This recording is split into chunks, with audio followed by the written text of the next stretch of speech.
Salut à tous. Alors aujourd'hui on se trouve dans une nouvelle vidéo. Ça faisait longtemps, c'est vrai, mais vous savez, les cours ça a repris. On n'avait plus trop le temps, mais on est de retour. Enfin, en tout cas aujourd'hui. Et donc aujourd'hui, on va reprendre là où on en était dans notre futur alternatif, où la troisième guerre mondiale avait éclaté, parce que la Chine avait lancé une invasion de Taïwan. Alors, comme d'habitude, si cette vidéo vous plaît, n'hésitez pas à vous abonner, à activer la cloche et à lâcher un like. Et puis on peut y aller. Donc tout d'abord, bah, du coup, vu que c'est la Russie, la Chine et toute leur alliance, c'est les pays agresseurs, bah du coup, l'OTAN et je sais plus l'alliance que j'avais donnée à eux là. Enfin, l'alliance du Pacifique quoi. Du coup, ils étaient pas prêts. Donc du coup, par exemple, le Pakistan lui commence à avancer en Inde, dans le sud de l'Inde, et également un peu dans le Cachemire. La Chine elle avance ici, mais c'est très légèrement parce que c'est montagneux tout ici là, donc voilà. Ensuite, ici au Vietnam, la Chine, elle avance aussi également un peu, mais ici c'est la jungle, donc voilà, c'est aussi très légèrement. Pour l'instant, ils n'arrivent pas à atterrir sur l'île de Taïwan, et du coup la Corée du Nord et la Chine avancent très rapidement en Corée du Sud et capturent Séoul très rapidement, ce qui fait que la moitié du pays est euh, conquis très rapidement. Ici, on a la Syrie, l'Irak et l'Iran et l'Arménie qui avancent au niveau de la Turquie, du Caucase et tout. Et l'Iran s'approche même de la capitale de l'Azerbaïdjan, Bakou. La Russie avance aussi en Abkhazie, en Ossétie du Sud, mais après c'est tout, parce qu'ils ont un très grand front ici. Donc la première chose qu'ils font, c'est qu'ils y relient leur territoire principal à Kaliningrad, et ils commencent à avancer dans les Baltiques. Et en Ukraine, c'est pareil, ils coupent la Crimée du reste de l'Ukraine, et ils se rapprochent de Kiev dangereusement.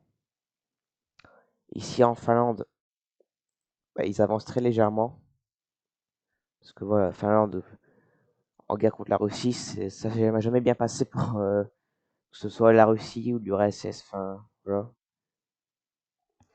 Donc ils avancent un peu et après ils sont arrêtés. Voilà.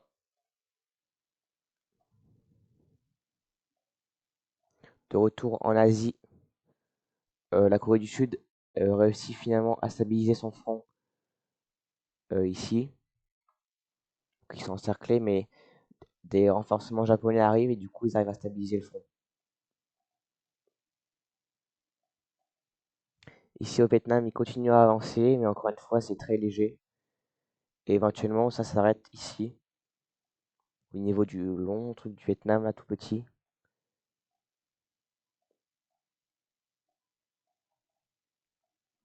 La Chine réussit enfin à faire un atterrissage à Taïwan, mais c'est très léger, parce que c'est une petite île, il y a beaucoup d'habitants, et les habitants ils sont motivés pour défendre leur île.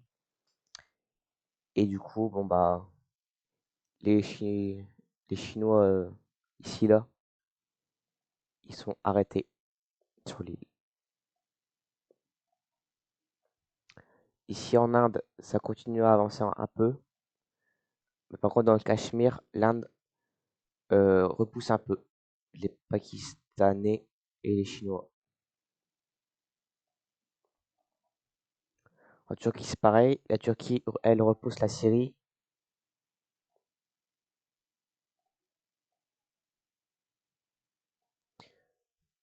Et elle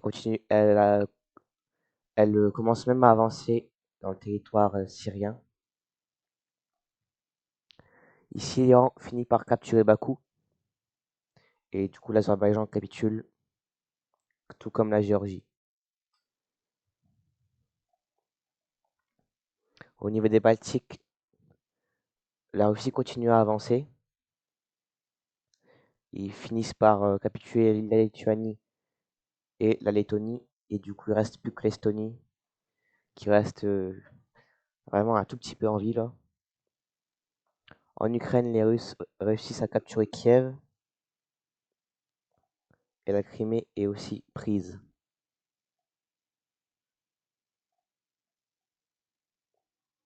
Du coup, les Russes, ils commencent aussi à avancer en Pologne un peu.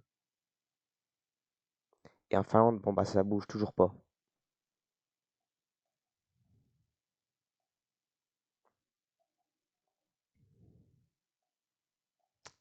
Ici, la Chine continue à avancer, mais c'est très léger, encore une fois, et ils sont vite arrêtés.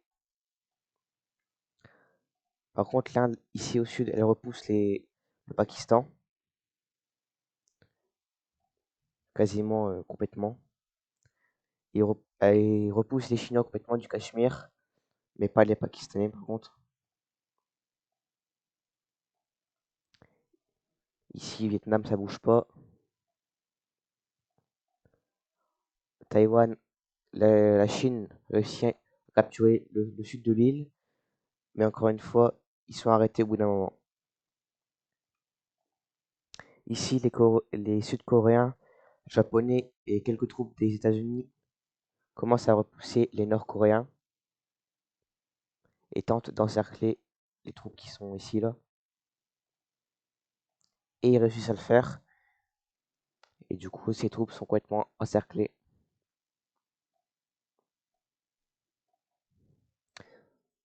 Alors pour l'instant, on n'a pas vu d'autres pays intervenir. Sauf que maintenant, il y a l'Australie qui intervient du côté de l'OTAN et la Nouvelle-Zélande aussi.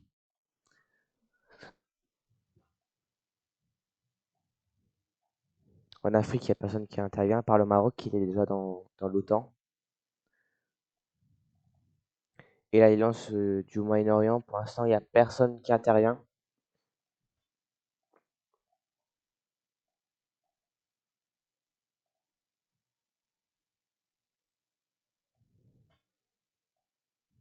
Donc ici, la Turquie, elle continue d'avancer en Syrie.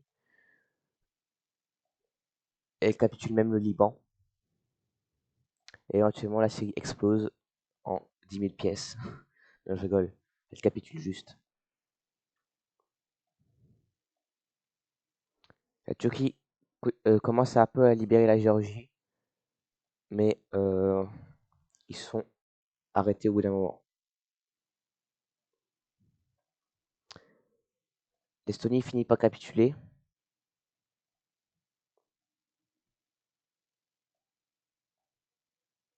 Ici en Finlande, les Russes relancent une offensive.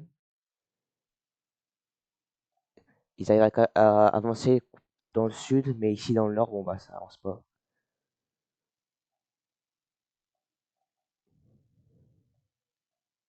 Ici en Ukraine, la Russie continue à avancer au niveau du littoral de la mer Noire.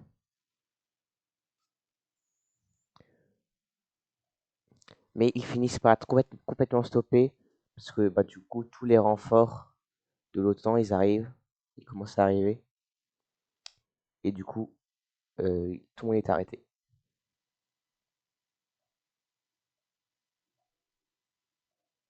Du coup, ici, l'encerclement est, bah, tout le monde est tué quoi, ou capturé. Et la Corée du Sud a réussi à repousser complètement les Chinois et les Nord-Coréens jusqu'à la frontière de la Corée du Nord. Enfin, je dis les Sud-Coréens, mais il y a aussi le Japon, les États-Unis et tout. Au Vietnam, ça bouge toujours pas. Ici en Inde, l'Inde repousse un peu la Chine et ils sont arrêtés au bout d'un moment. Pakistan, ça bouge pas. À part une petite avancée de l'Inde dans le territoire pakistanais ici, pour essayer de capturer la capitale.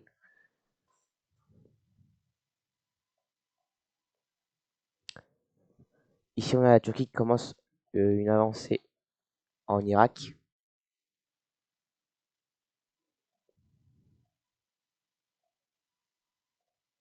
Ce qui fait que ils repoussent complètement les Iraniens, les Arméniens de leur territoire. Et la Turquie commence à avancer en Arménie aussi.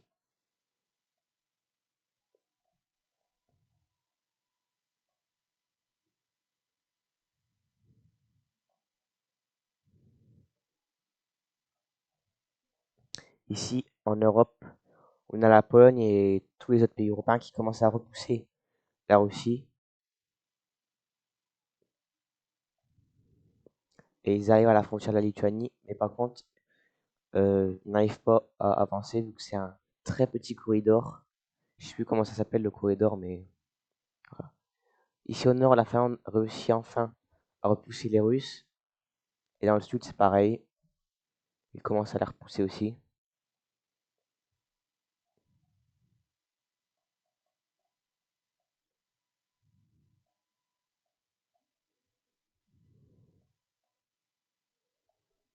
Ici, dans l'Alliance du Moyen-Orient, on a une réunion qui prend place et sur le fait est-ce qu'ils devraient intervenir dans la guerre ou pas.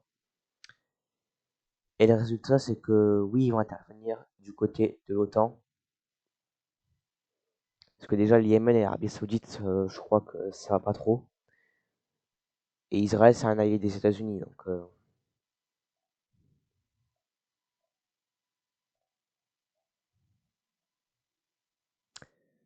Donc du coup, l'Arabie Saoudite et l'Oman et tout, ils commencent à avancer au Yémen.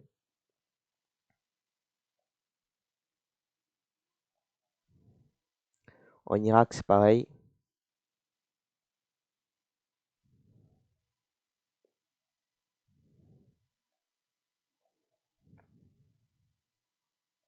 De retour en Asie, la Corée du Sud et Japon et tout commencent à avancer en Corée du Nord, mais ils sont stoppés parce que des renforts chinois arrivent. Parce que ici, ils sont très proches de la frontière chinoise. Et la Chine ne veut surtout pas qu'ils arrivent à passer dans leur territoire. Ici, à Taïwan, la Chine ordonne une autre invasion navale, cette fois-ci près de la capitale. Ils arrivent à encercler une partie des troupes taïwanaises ici, jusqu'à ce qu'il n'y ait plus que la capitale qui reste, et éventuellement à les capturer.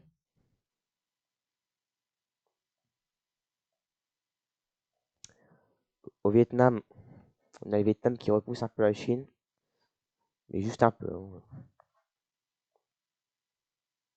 Ici, ça bouge pas. Et ici, au Pakistan et l'Inde, l'Inde repousse complètement le Pakistan.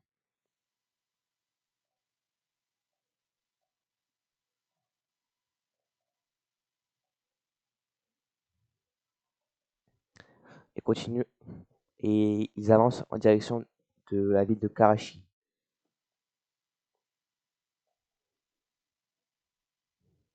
Ici, dans le Caucase, ils sont complètement stoppés, parce que du coup, des renforts russes arrivent aussi. Mais du coup, s'il y a des renforts russes, il y en a aussi ici. Et du coup, les Européens commencent à repousser les Russes en Ukraine. Et ils arrivent même presque à libérer Kiev, mais c'est vraiment presque. Genre la ville, elle est là. Ouais, ils sont vraiment aux portes de Kiev. Ici, on a des légères avancées au Kaliningrad, mais vu que c'est un endroit très fortifié, donc bah voilà, ça avance pas trop. Ici, on a la Finlande et d'autres pays nordiques qui commencent une avancée en direction de Mourmansk ici.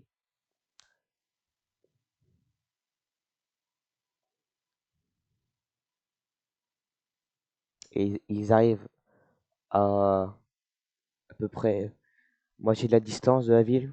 Ouais. Et la Finlande, elle, ordonne aussi une offensive pour essayer de capturer le seul chemin de fer qui passe dans la péninsule ici. Je crois que ça fait ça un peu. Du coup, le but de la Finlande, bah, c'est de prendre comme ça et de couper en deux.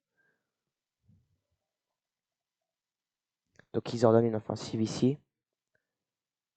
Et éventuellement, ils arrivent à capturer le rail. Ce qui fait que leur offensive au nord, maintenant, se passe encore mieux. Et du coup, la péninsule de Kola, ici, est complètement encerclée du reste de la Russie. En voyant ça, la Russie, elle ordonne une grande offensive dans le sud de la Finlande. Alors, sur le papier, on disait qu'ils avancent beaucoup, mais en réalité, ils souffrent beaucoup de pertes. Et au bout d'un moment, ils sont stoppés comme d'habitude.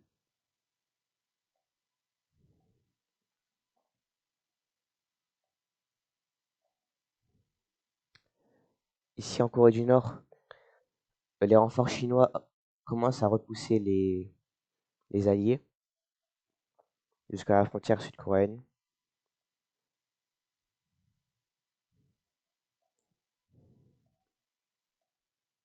En Inde, l'Inde réussit à capturer Karachi, mais ils n'arrivent pas à avancer vers la capitale, Islamabad, qui est là, je crois, quelque part.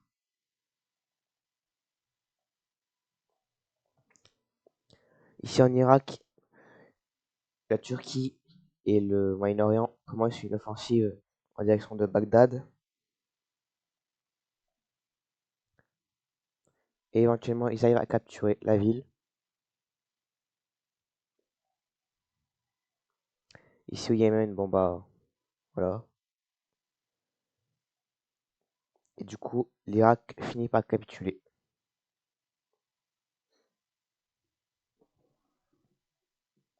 Ici, ça avance toujours pas. Parce que voilà, il y a la Russie qui garde toutes ses troupes sur le front là.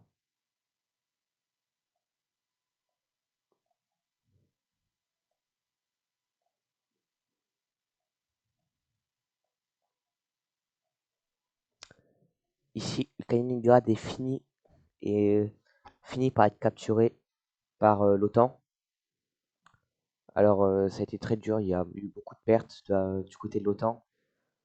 Mais du coup, ça leur permet de commencer à libérer la Lituanie et à même avancer un peu dans ce qui était autrefois la Biélorussie.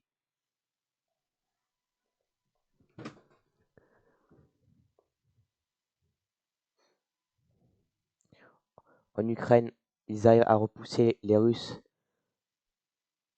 euh, presque jusque cette mer-là, je sais pas comment ça s'appelle, mais ils n'y arrivent pas parce que la Russie elle veut pas être genre coupée comme ça, ce serait bête. Et à Kiev, ils arrivent toujours pas à prendre la ville.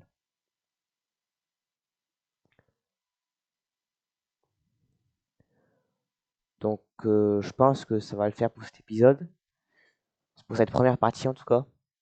Je vais pas faire complètement la guerre sur un épisode, sinon la vidéo va durer 2 siècles. Donc si cette vidéo vous aura plu, n'hésitez pas à lâcher un like, à vous abonner et à activer la cloche. Par rapport aux vidéos Earth 4 avec l'Italie, la série va s'arrêter parce que avec la sortie du nouveau DLC, la sauvegarde, bon, bah, elle est morte.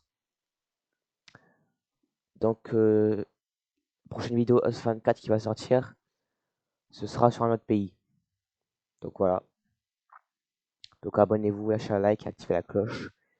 Et puis, à la prochaine vidéo.